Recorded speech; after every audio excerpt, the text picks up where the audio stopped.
We didn't get a flip last night, but let's talk about everything that did happen last night on the live feeds. If you don't want any BB28 live feed spoilers, now would be your chance to scroll on. So last night, honestly, it was a pretty slow night on the live feeds, and a lot of people went to bed as soon as they were able to. But there was a lot of complaining from both Taylor and Melody about being on the block, and a lot of isolating from everyone from the two of them. Melody and Mallory stayed in their pod bedroom pretty much all evening long. They eventually did go up to the gym for Mallory to work out, but they were the only two up there, unless like for periods of time when Drew would come up there with them. So not a lot of socializing with anyone else in the house, a lot of complaining about Haley, and a lot of complaints about like how hypocritical Haley is. Basically, Melody talked about how like, at least I know that I'm a bitch and know that I talk shit, like, but Haley's sitting here trying to act like she's completely innocent and has never done that before in this house, and it's like just a complete total load of crap. Taylor also pretty much the same thing. She did have a conversation with Dee in the bathroom at one point and kind of aired out some of her frustrations there. A lot of people are trying to figure out where the disconnect is with Taylor's nomination, because Taylor seems to be under the impression still that she is being nominated because of her proximity to Lala. Haley's not a good communicator. I don't know how many times in conversations yesterday she like screwed up what she was trying to say, or at least that's what she said, because in some of them I think she just didn't know what she was talking about. An example of this would be, she was telling everyone that her conversation with Barrett was so awkward. The reason it was awkward is because you weren't saying things correctly, or you were saying things that didn't make sense, and he was pointing that out to you and like questioning you because nothing was making sense that you were saying. And it didn't happen to just Barrett. It's just that Barrett was the only one that was saying like, what are you talking about? This doesn't make sense. For example, she, no matter what she says today, she did 100% say to Barrett in conversation that whoever she puts up as a pawn, she would expect them to not win the veto. Now, after he questions her on it and is basically like, you're expecting your pawn to not try and save themselves. I think she even at one point says, even if they win veto, she doesn't want them to use it. And like Barrett just called out like how stupid that would be and like how crazy of an expectation that is, basically.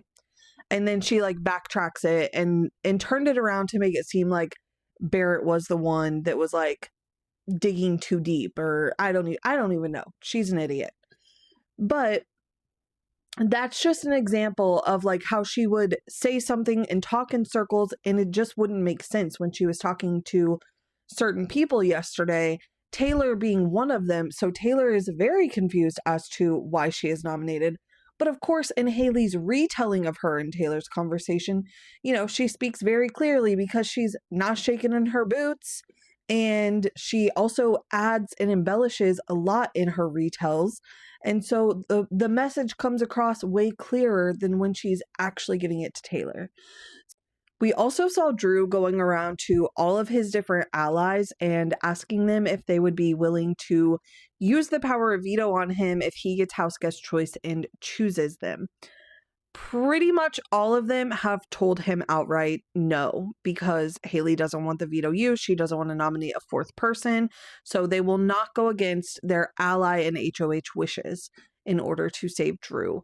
Hopefully this has been a little bit of a wake-up call for him. I do think that it is. He kind of mentioned some of this whenever he was in the gym with Melody and Mallory and was kind of like, fuck everyone, because no one's willing to like stick their neck out. Any of the people that I thought had my back clearly do not. So hopefully he's really starting to see that. I mean, I think the person I was most shocked by that said no was Yash. Because it's like, since when has Yash cared what Haley wants to do? Like, that's the biggest sign for Drew, I feel like, is like, Yash doesn't give a shit what Haley wants done. And if you have the power of veto, you're safe, even though Haley continues to question that. Haley has continuously questioned since she became head of household if she is able to nominate someone if they save someone from the block with a veto. No, girl, you can't. And this is week 4. Other than that, nothing else really happened. Like I said, we didn't get a coin flip last night. I've given up hope on the coin flip situation. However, I do think Drew has something. And I guess what I should say is I've given up on the coin flip for this week because there is also a possibility that Drew has the coin flip and just didn't activate it this week, which would be a terrible choice. Saturday, it's Veto Saturday. We should have veto players picked early this morning and then veto competition at some point today. We'll definitely make sure to update you all when both of those things happen. Other than that, everyone went to bed early except for Drew, Melody, and Mallory. And throughout the night, there were some people that got called to the diary room. I know some people are taking that as additional signs that a coin flip may happen, but it's very common for people to get called to the diary room in the middle of the night. So we will see what happens today. Let me know your thoughts down in the comments. Feeds are finally back from the veto competition. If you don't want any BB28 live feed spoilers, now is your chance to scroll on. So our winner for tonight's veto competition is Taylor. So obviously the veto is definitely going to be used on Monday. Thog does have to name a replacement nominee. Last we heard, and currently what's being discussed on feeds, is it's most likely Lyric going up in this present moment, but I wouldn't be surprised if Kamu ends up trying to change her mind. People are definitely still playing in Drew's face, trying to say that he's safe. Melody is freaking out, thinking that she is now the target. We'll see how things play out this week. I definitely think there's a lot of game left to play, especially if Lyric does get put up on the block. But I'm really nervous for Drew, honestly. And speaking of Drew, I watched while the feeds were down a really cool interview with Drew's friend that's running his social media account while he's in the house with Sharon Tharp. A lot of information about him applying for the show, him preparing for the show. It was just a really fun interview to watch, so highly recommend checking that out over on YouTube. But that's really all I've got as far as live feed updates for now. I think they are going to be up kind of late tonight, so we'll catch up in tomorrow morning's overnight update.